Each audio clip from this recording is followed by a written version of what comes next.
एक अहंकारी राजा की तपस्या जिसने भगवान विष्णु को कर दिया विवश। लेकिन क्यों? बहुत समय पहले की बात है। दक्षिण भारत के एक विशाल राज्य का राजा था राजा वीरकेतु। वो बलवान, न्यायप्रिय, लेकिन भीतर से अहंकारी था। उसे खुद पर इतना गर्व था कि कहता, देवताओं को भी मेरे जैसा सेवक कभी नहीं मिलेगा। एक दिन उसने घोषणा कर दी, मैं ऐसा तब करूंगा कि भगवान विष्णु स्वयं प्रकट होकर मुझे अपना वाहन बना लेंगे।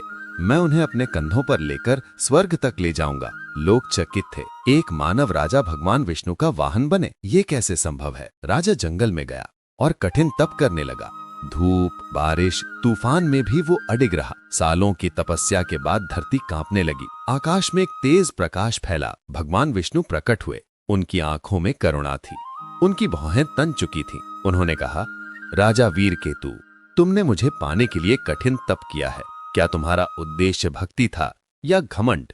राजा बोला, मैं चाहता हूं कि आप मुझे अपना वाहन बनाएं, मुझे इस जीवन में दिव्य कार्य में शामिल करें। भगवान मुस्कुराए, लेकिन ये मुस्कान साधारण नहीं थी। ठीक है, मैं तुम्हें अपना वाहन बनाता हूं, लेकिन जिस कार्य के लिए वो तुम्हारे कल्पना से परे होगा। विष्णु ने राजा वीरकेतु को अपने कंधों पर बैठने की अनुमति नहीं दी, बल्कि खुद उसके ऊपर सवार हो गए। वो वाहन बना, लेकिन उस कार्य के लिए जिसमें जान भी जा सकती थी। भगवान विष्णु बोले, एक भयावह असुर महामय ब्रह्मा से वरदान पाकर स्वर्ग पर चढ़ाई कर चुका है। कोई वाहन उस स्थान तक नहीं पहुंच सकता, सिर्फ मनुष्य का ही शरीर उसे पार कर सकता है।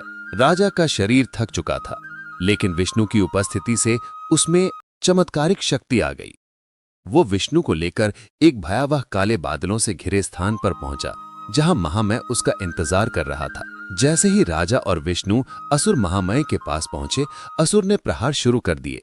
राजा वीरकेतु विष्णु के आदेश पर उसकी चालों को विफल करता गया। जब असुर ने एक घातक वार किया, राजा ने अपना शरीर आगे करके उसे झेला और भगवान विष्णु को बचा लिया। विष्णु ने अपने सुदर्शन चक्र से असुर को समाप्त कर दिया। उस क्षण विष्णु बोले, राजा, अब तेरा अहंकार भस्म हो चुका है और तेरी आत्मा में सच्चा समर्पण जाग गया है। तुझे अब देवताओं में स्थान मिलेगा। तू नर वाहन कहलाएगा और तेरे नाम की कथा युगों तक कही जाएगी। अगले पार्ट में जानिए राजा को किस लोक में स्थान मिला और उसकी गाथा कैसे अमर हो गई।